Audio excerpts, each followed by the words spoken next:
আজকে আমরা যে গল্পটা নিয়ে কথা বলবো সেটার নাম দাগ। এটা একটা সাইকোলজিক্যাল সাসপেন্স, বুঝতেই পারছেন, যেখানে প্রতিটা পদে পদে লুকিয়ে আছে নতুন রহস্য আর সাংঘাতিক মানসিক টানাপোড়েন। তো আর দেরি না করে চলুন শুরু করা যাক। গল্পের শুরুতেই আমরা চলে যাই একটা জানাজায়। আর সেখানে গিয়ে মানে সবচেয়ে জোরে যে কান্নার আওয়াজটা আসছে সেটা হলো গল্পের নায়ক সাজ্জাদের ফুফুর। যে কেউ শুনলে ভাববে, আহারে, মহিলার তো বুক ফেটে যাচ্ছে। কিন্তু আসল গল্পটা ঠিক তার উল্টো। আর এই একটা লাইনে কিন্তু পুরো গল্পের টোনটা সেট করে দেয়। মানে যা দেখা যাচ্ছে, যা ঘটছে, তার আড়ালে আছে একদম অন্য একটা সত্যি। আর এই জানাজাতেই আমাদের পরিচয় হয় গল্পের সেন্ট্রাল ক্যারেক্টার সাজ্জাদের সাথে।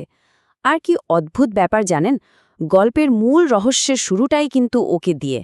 নিজের মা মারা গেছেন, অথচ ওর ভেতরে কোনো শোক নেই, আছে শুধু এক অদ্ভুত ঠান্ডা একটা শূন্যতা।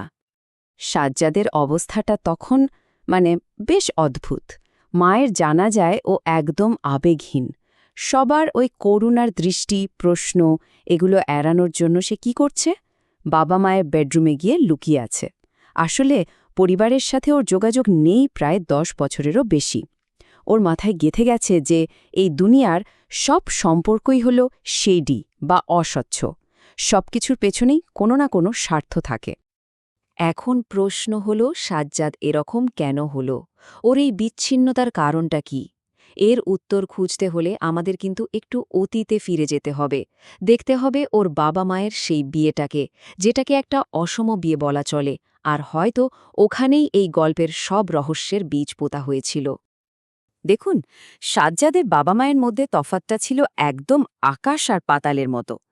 একদিকে ওর বাবা আইজুদ্দিন, খুব সাধারণ ঘর থেকে উঠে আসা কিন্তু প্রচণ্ড জেদি আর উচ্চাকাঙ্ক্ষী একজন মানুষ। তার মূল লক্ষ্যই ছিল সামাজিক স্ট্যাটাস বাড়ানো, আর সেজন্যই এই বিয়েটা করা। আর অন্যদিকে ওর মা শাইলা, তিনি ছিলেন পুরনো এক ধনী পরিবারের মেয়ে, একদম প্রাণবন্ত, একটু বিদ্রোহী টাইপের আর ভীষণ আধুনিক। শাইলা তখন মেডিকেলের ছাত্রী, স্বপ্ন দেখতেন বিদেশে চলে যাবেন। কিন্তু আইজুদ্দিনের ওই আকাশ ছোঁয়া অ্যাম্বিশন ধীরে ধীরে তার সব স্বপ্নকে যেন গিলে ফেলে। তো এই পর্যন্ত তো গেল পেছনের কথা। এবার গল্পে এমন একটা মোড় আসে যেটা সব কিছুকে একেবারে নাড়িয়ে দেয়। সামান্য একটা ছবি, হ্যাঁ, জাস্ট একটা ছবি, সাজ্জাদের মায়ের জীবন সম্পর্কে ওর যত ধারণা ছিল সব এক ছটকায় ভেঙে চুরমার করে দেয়। ঘটনাটা হলো, পুরনো অ্যালবাম ঘাঁটতে ঘাঁটতে সাজ্জাদের হাতে এমন একটা ছবি আসে যেটা ওই অ্যালবামের সাথে একদমই খাপ খায় না। একেবারেই বেমানান, অচেনা আর ভীষণ রহস্যময়। ছবিটা আর কারও নয়, তার মা শাইলার, থাইল্যান্ডে তোলা। আর ছবিতে তাকে লাগছে ঠিক যেন কোনো সিনেমার নায়িকা। কি উজ্জ্বল, হাসিখুশি, একদম মুক্ত। মায়ের এই রূপটা সাজ্জাদ তার জীবনে কোনো দিন দেখেনি। আর সবচেয়ে বড় প্রশ্ন, ছবিটা তুলল কে? সেটাও একটা বিরাট রহস্য। কিন্তু আসল চমকটা ছিল ছবির পেছনে। সেখানে হাতে লেখা ছোট্ট একটা note, thanks for the gift, yours আর। ব্যাস, এই একটা অক্ষর আর। কে এই আর? ঠিক এই একটা প্রশ্ন থেকে কিন্তু গল্পের মূল রহস্যটা দানা বাঁধতে শুরু করে। আর ঠিক যখন সাজ্জাদ এই আরের রহস্য নিয়ে দিশেহারা, তখনই গল্পে এন্ট্রি নেয় এক নতুন চরিত্র, জেরিন। এক কথায় এক রহস্যময় অপরিচিতা।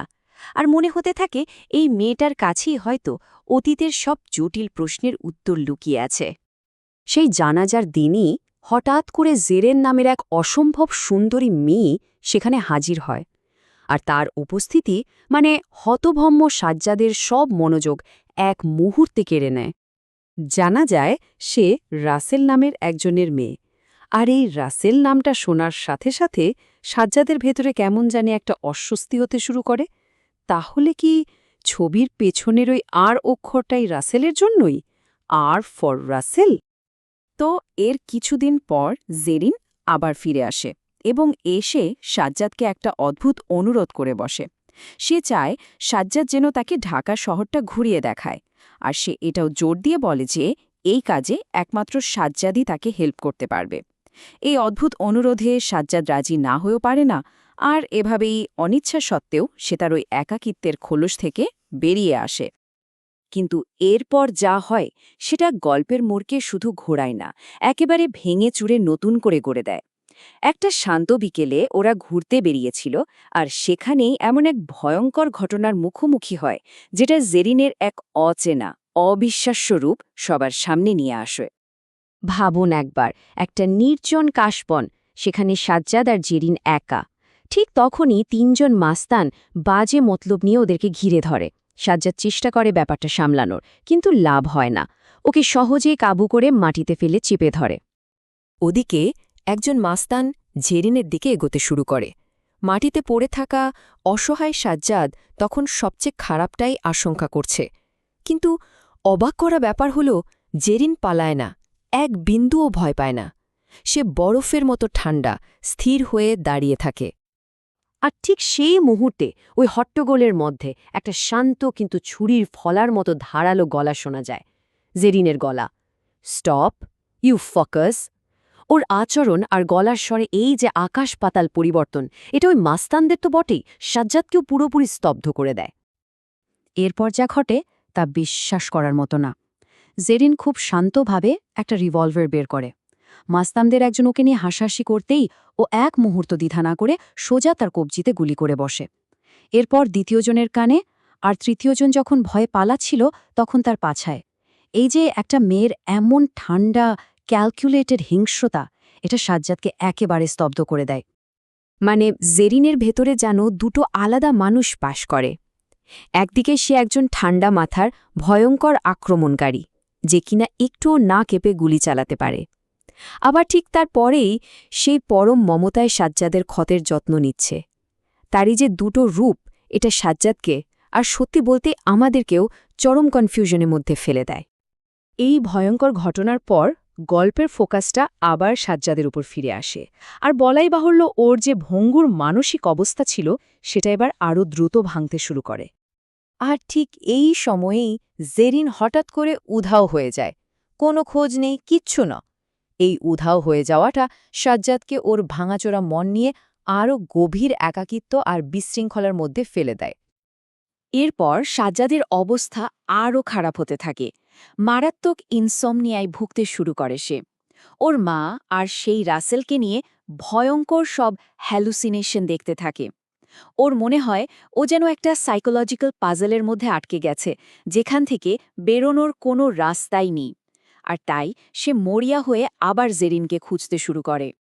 সাজ্জাদ আস্তে আস্তে বুঝতে পারে ওর এই যে মানসিক অসুস্থতা, এর আসল কারণটা লুকিয়ে আছে বহু বছর ধরে চাপা দিয়ে রাখা কোনো একটা ভয়ঙ্কর ট্রমার মধ্যে। আর ওর মন ওকে একটাই কথা বলতে থাকে, এই রহস্যের চাবিকাঠিটা একমাত্র জেরিনের কাছেই আছে। তাহলে শেষ প্রশ্নটা এটাই দাঁড়ায়, সাজ্জাদের মন যখন একটা লুকানো অতীতের চাপে ভেঙে টুকরো টুকরো হয়ে যাচ্ছে, তখন এই রহস্যময়ী জেরিন কি আসলেই সেই তালা খোলার চাবিকাঠি, নাকি সেই হতে চলেছে সাজ্জাদের চূড়ান্ত সর্বনাশের কারণ?